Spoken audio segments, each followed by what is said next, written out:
All right, you guys. So Marc Warnke here. I'm going to talk to you about a subject that's really, it's amazing how passionate, I'm going to use that word, passionate people get about dam raising versus bottle raised. And I understand it because bottle raising means you're taking babies away from the mother, and she's going to go through a little bit of a thing. The babies, you know, they don't really have a big thing with it as long as you pull them early. But the mothers do. They look for their babies. They miss them. It's a thing. And I understand why people would believe that's either, I think cruel is a strong word, but I do believe there's people that think that. So I'm going to talk to you about how to successfully do both and get good goats, and my opinion on the matter. So let's talk about how to be successful. So successfully bottle raising babies gives you an assurance that they are going to be very bonded and gentle. They become like these guys. They're always looking for love. They want to be pet. They're easy to handle. They're not hard to catch. And when you're working with goats, having a goat that's easy to catch, that likes to be handled, that likes to come in and see you, that's a lot better than the goat that's scared of you, that you just did vet care on and now it won't even come near you. And that's one of the implications of having dam raised babies, is that I find that they grow up into adults that have greater difficulty in being able to take pressure. And when I'm using the word pressure, I'm meaning that most of the time vet care, because when you're doing vet care with a goat, invariably, eventually you have to hurt them. And when they learn that you're the mechanism of hurting them, they have to bounce back from that. And goats are very, very intelligent animals. And I find that dam raised babies or dam raised goats will have a tendency to have a much longer recovery time on trusting you again after having pressure. So if you're new to goats, and you want to be really successful in raising babies that are super friendly and easy to handle, you can do that with dam raised. It just takes a lot of time. So let's talk about how to take a dam raised environment and turn a super docile, friendly baby. So that way is going to happen by you interacting directly with that baby almost daily. And if you have a bunch of babies, that becomes impossible, because you got 8 little or 10 little babies around you that are the ones that are more used to you, and then you have the shy ones on the perimeter.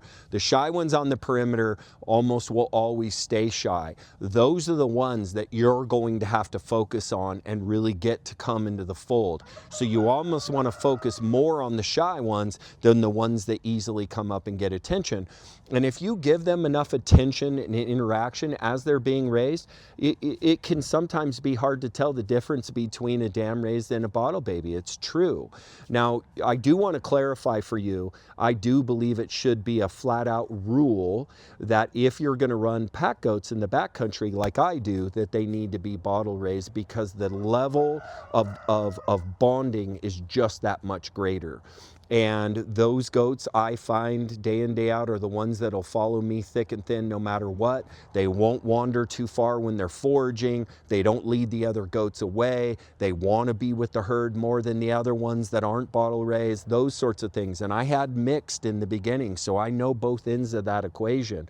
I believe it's risky and irresponsible to have bottle raised babies as packers, simply because the possibility that you'll lose track of them or lose them in the backcountry, which then will affect the entire sport, is greater than a bottle of babies. And I'm about risk versus reward ratios, and the ratio is better in my opinion with bottle babies. So that's a little side chapter, but let's go back into, if you interact and play with and are with those little dam raised babies and you have a smaller operation, it's very possible to get super friendly, loving goats, letting the mother raise them. And then the nice part is you don't have to bottle feed a baby. It's easier. It's easier to let the mother raise them. And young in life, they do really well. Now, over the, the tracking mechanisms that we've had, and this is important for you to hear, the closest tracking mechanism we have to body weights and how animals are raised is in cattle. And remember, goats are more closely related to cattle than they are sheep. So that's the other species you want to pay attention to.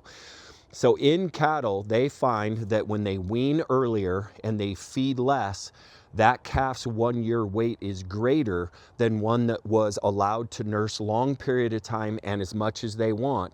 And the reason they believe that happen is because the rumen is forced to develop more quickly at a younger age.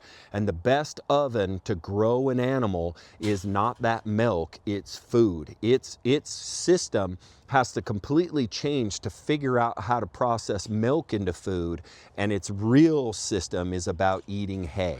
So the quicker you can get them on hay and get that rumen developed, and again, the research showed it, their 1 year weights were greater when fed less and weaned earlier. So bottle feeding allows you to create that environment, and having them have free choice alfalfa with just babies. They're not trying to push their way through adults. That's the other problem when you're dam raising. Those babies have a hard time feeding in the same way because the majority of people have adult feeders and they're trying to get in there and get their little grab. And what they usually end up grabbing is hay off the ground. And when they get hay off the ground, they're going to have a higher propensity towards parasite loads. So in my opinion, and in my ranch, I bottle raise. And I bottle raise because I'm a goat packer, but I'm also a dairy. We milk 12 gallons a day here.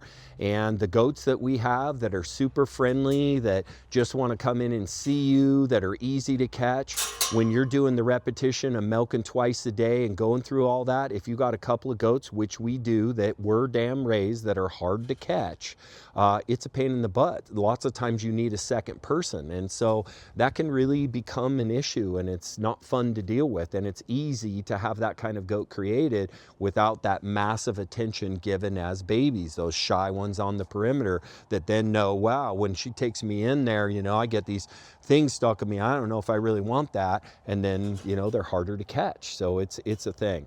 So in my opinion, there is no right way of bottle raised versus dam raised, but there is a right way to do both.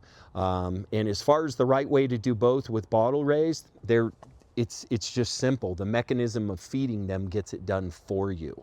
And it gets you involved with them 3 times a day for the first month of their life. You're in there, they know you, you know them. The bonding is just irreplaceable. So especially for new people who are new to doing this, bottle raising can be one of the easiest ways without a lot of information or know-how to get super gentle, loving goats, where it takes a little bit more knowledge and know-how and even adult mastery to deal with the dam raised. So for new people, I like bottle raised better. So again, I'm not promoting necessarily one or the other. I'm just telling you my opinion and how to do both best. So I hope you find that helpful. Now remember, we have a great course on raising babies. We also have a great Goat 911 emergency line and a Goat Club membership that lets you call us if you have trouble with your kids or birthing or any of that stuff, and I highly recommend them. So I hope you find that helpful. You can find all that on PackGoats.com. I'm Marc Warnke, the Goat Guy, signing out.